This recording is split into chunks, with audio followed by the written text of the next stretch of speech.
ಯಾವಾಗ ಶ್ರೀಮಾತೆಯರಲ್ಲಿ ಅಲೌಕಿಕವಾದ ಅನುಭವ ಅಂದ್ರೆ ಅತಿಮಾನುಷ ಶಕ್ತಿ ವ್ಯಕ್ತವಾಗ್ತಾ ಇತ್ತು, ಅವಾಗ ಅವರಿದ್ದಂಥ ಸ್ಥಳದಲ್ಲಿ ಅಲೌಕಿಕವಾದಂಥ ವಾತಾವರಣ ನಿರ್ಮಾಣ ಆಗ್ತಾ ಇತ್ತು. ಮತ್ತು ಎಲ್ಲರ ಮನಸ್ಸನ್ನು ಆಯಸ್ಕಾಂತದ ಶಕ್ತಿ ತರ ಸ್ಪಂದಿಸ್ತಾ ಇದ್ರು.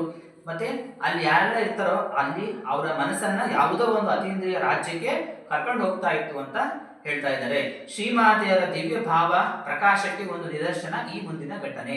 ಒಂದು ದಿನ ಬೆಳಗ್ಗೆ ಸುಮಾರು 9 ಗಂಟೆ ಇರಬಹುದು. ಒಂದಿನ ಬೆಳಗ್ಗೆ 9 ಗಂಟೆ ಗಗನ ಬ್ರಹ್ಮಚಾರಿಗಳು ಬೆಳಗಿನ ತಿಂಡಿ ಕಡಲೆಪುರಿಯನ್ನ ತಿನ್ನುತ್ತಾ ಅಲ್ಲೇ ಬದಿಯಲ್ಲಿ ಕುಳಿತಿದ್ದರು. ಶ್ರೀಮಾತೆಯರಿಗೆ ತುಂಬಾ ಇಷ್ಟ ಕಡಲೆಪುರಿ ಅಂತ ಮಾತಾಜಿಯವರು ಹೇಳ್ತಾ ಇದ್ರು. ಗಗನ ಬ್ರಹ್ಮಚಾರಿಗಳು ಶ್ರೀಮಾತೆಯವರ ಸೇವಕರು, ಸೇವೆ ಮಾಡುವಂತ ಬ್ರಹ್ಮಚಾರಿಗಳು. ಗಗನ ಬ್ರಹ್ಮಚಾರಿಗಳು ಬೆಳಗಿನ ತಿಂಡಿ ಬೆಳಗಿನ ತಿಂಡಿಯನ್ನು ಕಡಲೆಪುರಿಯನ್ನು ತಿಂದ್ಕೊಂಡು ಅಲ್ಲೇ ಬದಿಯಲ್ಲಿ ಕುಳಿತಿದ್ರು. ಆಗ ಶ್ರೀಮಾತೆಯವರು ಪೊರಕೆ ಹಿಡಿದುಕೊಂಡು ಜಗಲಿಯನ್ನು ಗುಡಿಸುತ್ತಿದ್ದರು. ಆ ಹೊತ್ತಿಗೆ ಸರಿಯಾಗಿ ಭಿಕ್ಷುಕನೊಬ್ಬ ಬಂದು, ಅಮ್ಮ ಭಿಕ್ಷೆ ಆಕ್ರಮ ತಾಯಿ ಎಂದು ಕೂಗಿದ.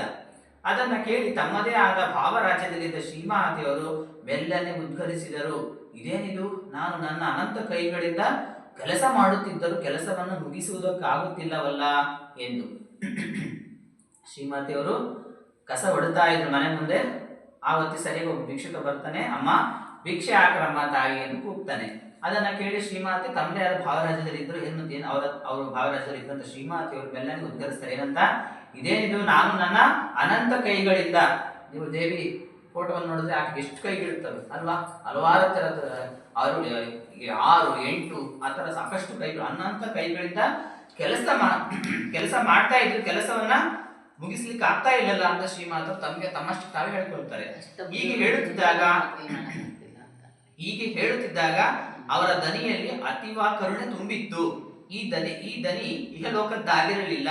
ಗಗನ ಬ್ರಹ್ಮಚಾರಿಗಳು ಈ ಮಧುರ ಕರುಣಾಮಯ ಸ್ವರವನ್ನು ಕೇಳಿ ವಿಸ್ಮಿತರಾಗಿ ಅವರೆಡೆಗೆ ಮುಖವೆತ್ತಿ ನೋಡಿದರು. ಆದರೆ ಅದನ್ನು ಗಮನಿಸಿದ ಶ್ರೀಮಾತೆ ತಬ್ಬಿಬ್ಬಾದರು. ತಕ್ಷಣ ಪೊರಕೆಯನ್ನು ಕೆಳಗೆ ಹಾಕಿ ಮೊಳಕಾಲಿನ ಮೇಲೆ ಕೈ ಇಟ್ಟುಕೊಂಡು ನಾಚಿಕೊಂಡು ಮುಗುಳ್ಳಗುತ್ತಾ, ಇಲ್ಲಿ ನೋಡಪ್ಪ ತಮಾಷೆ, ನನಗಿರುವುದೇ 2 ಕೈಗಳು, ಆದರೂ ನನಗೆ ಅನಂತ ಕೈಗಳು ಅಂತ ಹೇಳುತ್ತಿದ್ದೇನಲ್ಲ ಎಂದು ಆ ಮಾತನ್ನ ಮರೆಸುವ ಪ್ರಯತ್ನ ಮಾಡ್ತಾರೆ.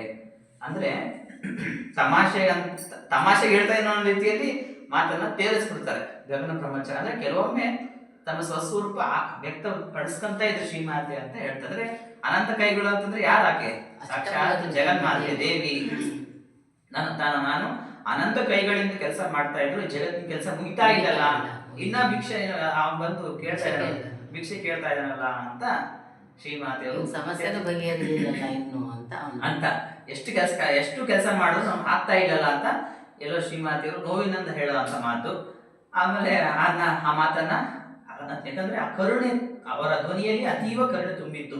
ಯಾಕಂದ್ರೆ ಬಡವ್ರ ಮೇಲೆ, ಈಗ ನಮ್ಮ ಮುಂದೆ ನಮ್ಮ ತಾಯಿದು ಅಕ್ರಮ, ಏನಾದ್ರು ಊಟ ಕೊಡ್ರಮ್ಮ, ಅದ್ ಕೊಡ್ರಮ್ಮ, ಇದ್ ಕೊಡ್ರಮ್ಮ ಅಂತ ಕೇಳ್ತಾ ಇರ್ತಾರೆ ಅಲ್ವಾ? ಅದೇ ರೀತಿಯಲ್ಲಿ ಪಾಪ ಶ್ರೀಮಾತೆಯವ್ರ ನಮಗೆ ಕರಗುತ್ತಾ ಇಲ್ಲ ಗೊತ್ತಿಲ್ಲ, ಆದ್ರೆ ಶ್ರೀಮಾತೆಯವರ ಹೃದಯ, ಮಾತೃ ಹೃದಯ, ಕೋಟಿ ತಾಯಿಯ ಹೃದಯ ಸಹಜವಾಗಿ ಕರಗುತ್ತೆ. ಈ ಮಾತನ್ನ ಕೇಳುವಂತ ಗಗನ ಬ್ರಹ್ಮಚಾರಿಗಳು ತಬ್ಬಿಬ್ಬಾಗ್ಬಿಡ್ತಾರೆ. ಶ್ರೀಮಾತೆ ಹಿಂಗ್ ಮಾತಾಡ್ತಾ ಅನಂತ ಕೈಯಲ್ಲಿ ಕೆಲಸ ಮಾಡ್ತಾ ಇದ್ದೀನಿ ಅಂತ ಹೇಳ್ತಾರಲ್ಲ ಅಂತ ಹೇಳಿದಾಗ ಅದು ಕೇಳಿಸಿರುತ್ತೆ. ತಕ್ಷಣ ಶ್ರೀಮಾತೆಯವರು ಮಾತನ್ನ ಬೇರೆ ಕಡೆ ತಿರುಗಿಸಿ ತಮಾಷೆಗಂತ ಹೇಳಿದೆ ಅಂತ ಹೇಳಿ ಮಾತನ್ನ ವಿಷಯಾಂತರ ಮಾಡಿ ಮುಗಿಸ್ಕೊಡ್ತಾರೆ.